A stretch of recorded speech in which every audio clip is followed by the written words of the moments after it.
this was my Zerg build. I think it's really good for a few reasons, but it's a mix of. I'll start with Thief for the relic, but for the traits, we'll just go over the traits first. So classic power traits or Conduit traits, you would go, if you're going to go Conduit, you just go, you know, the classic stuff. This really doesn't change depending on what Rev Legend or what Rev Builder you're playing. So for Conduit, I think this is probably the de facto best build. I can't figure out any other reason to play any other traits really, other than maybe when you're roaming, you can go like this when you're roaming if you want to, but it really doesn't matter. I think the extra energy and the lower legend swap cooldown reduction is important. It's really makes the spec flow well in all scenarios, in healing, Conduit, power, whatever. So because we're using Dwarf Stance, I recommend Spirit Boon, because that means that each time we legend swap, which will be more often, we'll be splashing out a bit of stability. And generally speaking, when we're legend swapping, we're bursting. So throwing out stability on you and your friends while you're trying to crank out the dam is pretty good. If you're not going Dwarf Stance and you're going to go the blast cannon build, you can just go Incense Response for better might uptime. But it doesn't really matter. This trait line is very minimal. For my build, I tend to go Dwarf Stance a lot. People ask me about this build, so I figured I'd give it a review. So Enhanced Embodiment, like I said, reduced recharge on legend swapping, expanded consciousness, 15 extra energy when you cap your affinity, and Conductive Armaments lets you cap your affinity fast as hell. Really simple. For the gear, you can just go straight up all Berserker and not really worry about it, because you get a lot of tankiness from having Dwarf Stance as a legend swapped in. So Cosmic Wisdom, you get a boost to your stats. So as you can see, you're nearly crit capped and you have 22k health and almost 2900 armor. So you're really innately tanky as a Conduit with this particular build. So no worrying about your gear, just go straight up glass cannon damage. So all Zerker, classically, you go Might Infusions for power, and then you go Dragon Hunter runes, because if you're new to Revenant, Notoriety gives you 250 extra power at 25 stacks of might. So Revenant is a class for power where you generally need more ferocity, so the Dragon Hunter rune is almost always better. There are some scenarios where if you're using some roaming setups, you can probably go Scholar, but it's really minimal in the end anyway. So that goes over the gear. The relic, so you can go Thief, you can go, so if you're gonna go Dwarf Stance, I recommend Thief, because it's just 5% extra damage all the time, very consistent. Or you can go Eagle, because Eagle stacks up with your already 20% execute damage modifier, which gives you a lot of kill power, or basically downs contribution damage. So if you go Eagle Relic, you kind of want to play a more bursty playstyle and grind down downs you generate. But it is pretty minimal. This is just things I think about because I've been playing the build for a little bit, so I'm just trying to get the most out of each type of relic and see if I notice any differences. If you go the Assassin build, where you go to less utility, you can go Claw. Claw is 7% strike damage, and you pretty much keep it up 100% uptime with Jade Winds and Spear 4. Are kind of in the rotation. You pretty much have Claw up all the time. So as you can see here, even by just spamming just Jade Winds, it's up. So for the weapons, just to make sure, the situations, you can go Force and Fire for maximum damage. And you can go Cruelty Hydro, which is pretty classic for the Greatsword. You can go Energy on the Greatsword and throw Cruelty on the Spear if you want, instead, if you really like having the extra energy for the Endurance, but I personally don't find it super useful. I feel like I overcap the energy a lot. Alright, so that really covers the setup of the character, so let's just talk about some concepts here. So there are a couple openers. I think openers are probably the most important thing for people, especially since it's an energy-based spec. Yeah, timing is important. So when you first get into combat, you really want to throw down roads wherever your tag is running. Maybe create a tag and make it private. We'll use the markers to simulate a tag moving around. So if my tag is moving around like this, you know, you kind of want to make sure you stay in this position, generally speaking, almost all the time. When your tag starts to move forward towards the enemies, depending on which way they want to go, you don't want to really be at the front, especially at the beginning of any Zerg engagement. You want to really be more like, if your tag is running in, you want to roads and then leap on top of where your tag is and join them. And that way you provide stability on the way to all your friends, and now you're already and in position with your tag to start going ham in the paint, right? So super important. People do not use inspiring reinforcements very well. It's important that your teammates are on it. And the only way you can control if your teammates are going to be on it is if you make sure that you are paying really close attention to where your tag is moving and then joining them. So I generally lag behind my tag a little touch, like maybe around like this distance or so while they're walking forward, and then I will, you know, send the roads in, and then that'll be the start of the engagement. And it is more important than it seems, or than it looks. So once you got the opener, you'll be pretty low on energy, but you're going to get a boost of energy because of expanded consciousness. So let's assume that you're entering combat for the first time. Like, let's say it's like a veil encounter, so that way you can consider the worst case scenario for your energy, because there will be some cases where you'll be in combat and pulling your energy so you can use your utilities and weapon skills without having to legend swap or anything. But for this case, we'll just assume that you're coming out of a stealth bomb or something like that.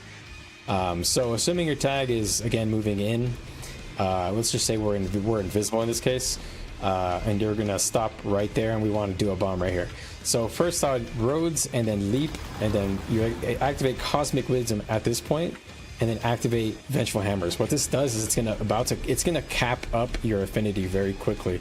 This is already 3 affinity before you've used any weapon skills. So now after 2 weapon skills, you're gonna get 15 energy. So that was a lot of information that I just dumped right there. So I'm gonna go over that again really quick, because we're in combat, my energy is sticking up. All right, so your opener can be using roads, leaping in, and then using Vengeful Hammers, 1 skill. Using a second spear skill will cap you, and then you're able to use your weapon skill burst. So you Cosmic Wisdom, you do 5, 4, and you can do 2, 5, and you can basically go through the priority system through the spear and use the rest of your energy. You can stay with Vengeful Hammers to get rid of all your energy, and then once you're ready, you probably won't have Release Potential Warrior because you just opened, but you can just Legend Swap and go right for the Elite. That's usually what I do. So Legend Swap Elite is the opener for the combo, and then after that I'll do my Release Potential Dervish. So just to break that up into chunks here. So roads, hammer, wisdom, 1 spear skill, caps up. Then you can use Release Potential whenever you want. You can use any of your weapon skills in whatever priority you want, really, dependent on position, etc. And then you want to wait until your second Twin Moon sweep before you do your Dwarf.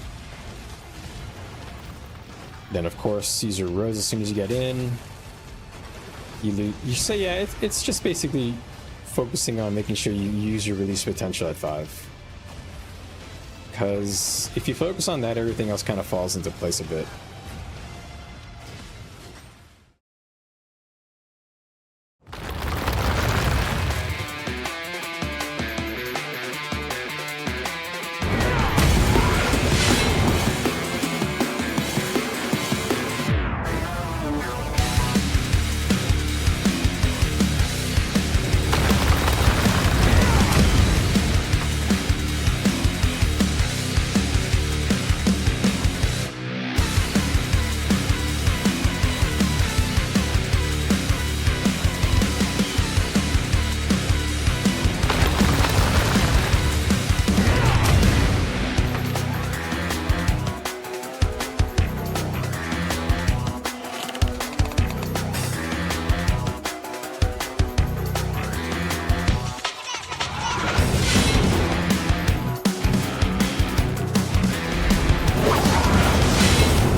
If you enjoyed the video, please leave a like and hit subscribe. See you guys in the next one.